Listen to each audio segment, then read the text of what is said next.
बिस्मिल्लाहिर्रहमानिर्रहीम। अस्सलामुअलैकुम। उम्मीद है आप लोग खैरियत से होंगे। अल्लाह ताला आप सबको अपनी हिफ्ज़ व अमान में रखे, आमीन। हमारी आज की ये वीडियो आपके लिए बहुत ज़्यादा अहमियत की हामिल हैं, क्योंकि आज की इस वीडियो में हम बाई और सेल लेवल्स लगाने के बारे में बात करेंगे। लेकिन इससे पहले कि हम ट्रेडिंग चार्ट पर जाकर बाई और सेल लेवल्स के बारे में बात करें, आपसे गुजारिश है कि हमारी वीडियोज़ को लाइक कर दिया करें और हमारे चैनल को भी सब्सक्राइब कर दें और बेल आइकन को लाजमी दबा दें, ताकि हमारी आने वाली तमाम वीडियोज़ बिला ताअत्तल आपको मिलती रहें और आप इनसे फ़ायदा उठाकर कुछ अच्छा प्रॉफिट हासिल करने की पोजीशन में आ जाएं। इस वक्त हम कैंडल स्टिक पैटर्न्स के हवाले से वीडियोज़ आपके लिए लेकर आ रहे हैं। कुछ कैंडल स्टिक पैटर्न्स के बारे में हमने आपको पहले भी बताया है और आगे भी हम कैंडल स्टिक पैटर्न्स के बारे में हम आपको बताएंगे। मूविंग एवरेज की वीडियो उम्मीद है आपने देखी होगी, और अगर आपको उसके बारे में कोई चीज़ भी समझ में नहीं आई तो हमारे लाइव सेशंस भी मंडे से स्टार्ट हो रहे हैं। आप लाइव सेशन के दौरान क्वेश्चन आंसर के सेशन में कोई भी क्वेश्चन करके वीडियो के बारे में सवाल कर सकते हैं, और अगर आपको कोई चीज़ उस वीडियो में समझ नहीं आई तो उसके बारे में आप बात कर सकते हैं। चलते हैं ट्रेडिंग चार्ट पर और वहां जाकर हम बाई और सेल लेवल्स को देखते हैं कि बाई और सेल लेवल क्या होते हैं और किस तरीके से लगाए जाते हैं। हम इस वक्त ट्रेडिंग चार्ट के ऊपर आ चुके हैं और यहाँ पर अगर आप देखें तो हमने एक चार्ट जो है वो ओपन कर रखा है यूरो और यूएसडी का। तो हम आपको बताते हैं कि हमने यहाँ पर बाई और सेल लेवल्स जो हैं वो किस तरीके से लगाने हैं, क्या होते हैं और इनका मकसद क्या होता है और इनका फ़ायदा क्या होता है। तो चलिए सबसे पहले हम इसके जो लेवल्स हैं उनको हम देखते हैं कि हम कहाँ कहाँ ये लेवल्स लगा सकते हैं। सबसे पहले हम जो है वो हॉरिजॉन्टल लाइन में जाएंगे। हॉरिजॉन्टल लाइन को हम क्लिक कर लेंगे, क्योंकि हमने हॉरिजॉन्टली ये लेवल जो हैं वो लगाने होती हैं। तो हमने यहाँ से लाइन को क्लिक किया और एक हमने यहाँ पे लाइन लगा दी, देन हमने फिर ये लाइन लगा दी, ये देखिए, और उसके बाद हमने यहाँ पे लाइन लगा दी, और इसके बाद हम एक लाइन जो है वो यहाँ पे लगा देते हैं। अभी हम आपको ये भी बताएंगे कि इन लेवल्स का मकसद क्या होता है और इनका फ़ायदा क्या होता है। अब देखिए यहाँ पर हम जो जहाँ पे भी मार्केट जो है वो रिवर्स हो रही है, या जहाँ पे भी मार्केट ने जो है वो अपना एक हाई या लो बनाया है, वहाँ पर हम ये लाइंस जो हैं ये ड्रॉ कर रहे हैं। ये देखिए, तो ये हमने ना कुछ जगह पर ये लेवल्स लगाए हैं। थोड़ा सा इसको हम चार्ट को सेट कर लेते हैं ताकि हमें थोड़ा सा ज़्यादा एरिया जो है वो नज़र आना शुरू हो जाए इसके अंदर। अब हम आपको इसकी कुछ तफसील जो है वो बताते हैं कि दरअसल ये लेवल क्या होते हैं, क्यों लगाने चाहिए और इसका मकसद क्या है। पहली बात तो ये है कि ये लेवल्स अगर आपने पहले से लगाए हुए हैं तो फिर आपको जिस तरीके से अभी हमने लेवल्स लगाए हैं, जब आप ट्रेडिंग के लिए बैठें तो अपने चार्ट के ऊपर इस तरीके से चार्ट को देखकर अपने लेवल्स जो हैं वो ड्रॉ कर लिया करें।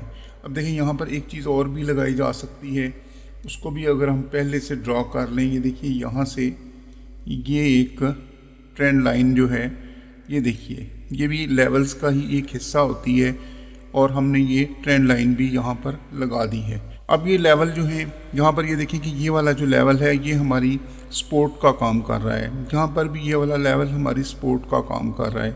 ऐसा नहीं हो सकता कि आप ट्रेडिंग आपने शुरू कर दी और आपने उसके बाद जो है वो सपोर्ट एंड रेजिस्टेंस लगाई कि यार ये जब मार्केट यहाँ आएगी तो फिर हम सपोर्ट और रेजिस्टेंस जो है वो लगा लेंगे। ये चीज़ें आपको पहले से करके रखनी पड़ती हैं।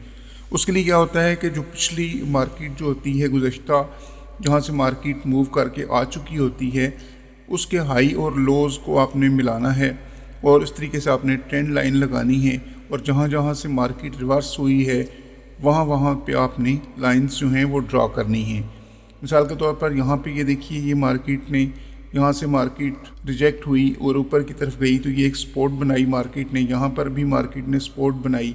मैं अगर अपना कर्सर चेंज कर लूँ ताकि आप आसानी से इसको देख सकें, ये देखिए, यहाँ से भी मार्केट ने रिजेक्शन लेकर ऊपर की तरफ मूवमेंट ली, यहाँ से भी मार्केट ऊपर गई, फिर यहाँ पर मार्केट ने थोड़ा स्टे किया, नीचे आई, यहाँ पे सपोर्ट बनी, यहाँ पे सपोर्ट बनी, ये रेजिस्टेंस बनी, ये रेजिस्टेंस बनी, ये सपोर्ट बनी और ये ब्रेकआउट हुआ, यहाँ पे ये सपोर्ट बनी, ये देखें ये सपोर्ट है। तो इस तरीके से ये चीज़ें, ये नहीं होता कि आप उसी वक्त ये रेजिस्टेंस देख लें बन गई ये रेजिस्टेंस है। तो ये सारी चीज़ें आपने पहले से ड्रॉ करके रखनी होती हैं ताकि आपको ये अंदाज़ा हो जाए कि ये वाली मिसाल के तौर पे अब मार्केट यहाँ पे चल रही है, ये हमारी ट्रेंड लाइन है। अब देखें ट्रेंड लाइन को मार्केट ने कितना ही ज़बरदस्त तरीके से मार्केट ने यहाँ पर बिहेव किया है। कैसे किया है, ये देखिए यहाँ से मार्केट यहाँ तक आई, फिर नीचे वापस आई, नीचे आने के बाद यहाँ तक आई।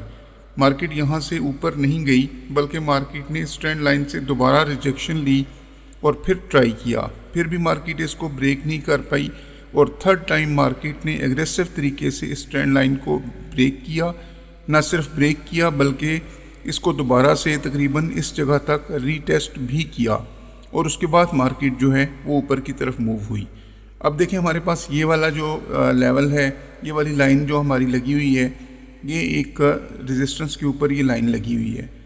अगर ये लाइन हमारे पास पहले से लगी हुई ना हो तो हमें कैसे पता चलेगा कि हमारे पास ये वाली रेजिस्टेंस जो है वो मौजूद है। इसलिए अगर हमारे पास पहले से ये लेवल्स जो हैं ये मौजूद होंगे तो हमें आसानी के साथ ये चीज़ पता चल जाएगी कि यहाँ से मार्केट जो है दोबारा से रिजेक्ट हो सकती है। और ये वाली लाइन जो है ये हमारे लिए एक रेजिस्टेंस जो है वो साबित हो सकती है। इन्हीं लाइंस को हम सपोर्ट एंड रेजिस्टेंस के तौर पर भी इस्तेमाल करते हैं और इन्हीं लाइंस के ऊपर हम डिमांड एंड सप्लाई जोन्स को भी ड्रॉ कर सकते हैं बहुत आसानी के साथ। ये देखिए यहाँ पर मार्केट जो है वो एक रेजिस्टेंस का रोल अदा कर रही है। यहाँ पर ये देखिए ये भी यहाँ पर रेजिस्टेंस है, ये यहाँ पे सपोर्ट है, यहाँ पे ये देखिए सपोर्ट है, यहाँ पे इसने सपोर्ट का रोल किया है। अभी अगर हम यहाँ पर बनाना चाहें कि हम यहाँ पर चाहते हैं कि इसको हम बतौर सप्लाई एंड डिमांड जोन बना लें तो उस तरीके से हम यहाँ पर एक ज़ोन भी ड्रॉ कर सकते हैं। ये देखिए यहाँ पर अगर आप जाते हैं यहाँ पे ट्रायंगल में जाते हैं तो यहाँ से आप ज़ोन भी ड्रॉ कर सकते हैं यहाँ पर जाकर इसी लाइन को देखते हुए। लेकिन बात यह है कि ये लाइंस अगर आपके पास पहले से लगी हुई होंगी तो आपको मार्केट में इसको समझने में बहुत ज़्यादा आसानी होगी। अब देखिए लाइंस तो हमने अभी लगाई हैं, लेकिन मार्केट को अगर हम पीछे जाकर देखना चाहें तो ये देखिए मार्केट तकरीबन इन्हीं लाइंस को प्रेफर करती हुई आई है। ये देखिए यहाँ पे मार्केट ने ये लाइन यहाँ पे तो नहीं लगाई थी, लाइन तो हमने आगे लगाई थी, लेकिन ये देखिए यहाँ पर भी इसने सपोर्ट बनाई थी, यहाँ पर भी इसने रेजिस्टेंस बनाई थी, यहाँ पर भी इसने सपोर्ट एंड रेजिस्टेंस बनाई थी, यहाँ पर भी इसने रेजिस्टेंस बनाई थी। तो ये देखिए यहाँ पर भी इसने ये रेजिस्टेंस बनाई थी, यहाँ पर इसने सपोर्ट बनाई थी।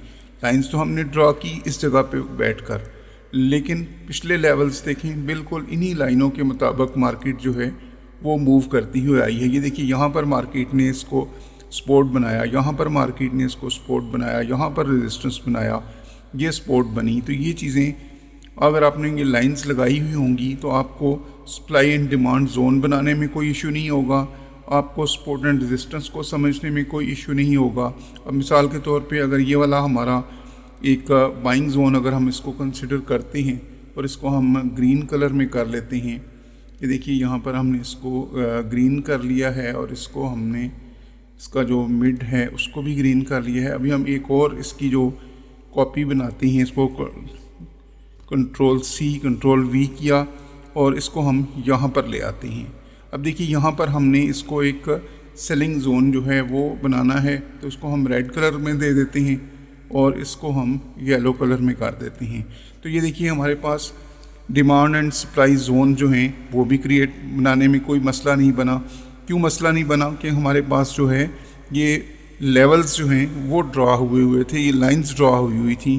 तो इन्हीं लाइंस को हम बतौर सपोर्ट एंड रेजिस्टेंस इस्तेमाल कर सकते हैं, बतौर सप्लाई एंड डिमांड जोन इस्तेमाल कर सकते हैं और बहुत पीछे तक भी हम मार्केट को इन्हीं लाइंस की बिना पर हम लोग एनालाइज कर सकते हैं। ये देखिए यहाँ पर, ये देखिए यहाँ पर मार्केट ने इसको सपोर्ट बनाया, फिर रेजिस्टेंस बनाया, यहाँ पर ये देखिए सपोर्ट बनाया, फिर यहाँ पे ब्रेकआउट दिया, ब्रेकआउट दे के दोबारा से सपोर्ट बनाया, ये रेजिस्टेंस बनी थी, रेजिस्टेंस के बाद सपोर्ट बनी, दैन फिर मार्केट ऊपर गई और यहाँ से मार्केट ने ये सारा सिलसिला, ये देखिए यहाँ पे, ये देखिए यहाँ पे इस लाइन को मार्केट जो है वो सपोर्ट बना रही है, यहाँ पे रेजिस्टेंस बना रही है, ये सपोर्ट मार्केट ने बनाई, इसको टैप किया, ये सपोर्ट बनाई। तो इस तरीके से जब आप लाइंस लगा लेंगे तो फिर आपको आगे बहुत ज़्यादा आसानी हो जाएगी ये सारा काम करने में, कोई भी मुश्किल पेश नहीं आएगी।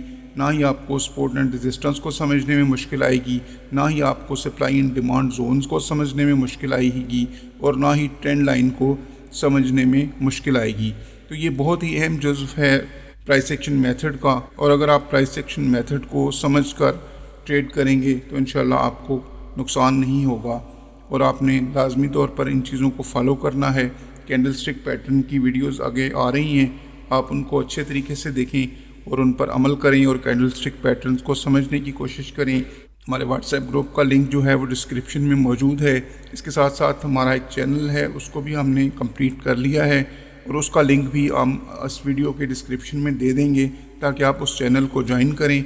उस चैनल के ऊपर आपको तमाम तर मालूमात जो है वो पहुंचा दी जाएंगी।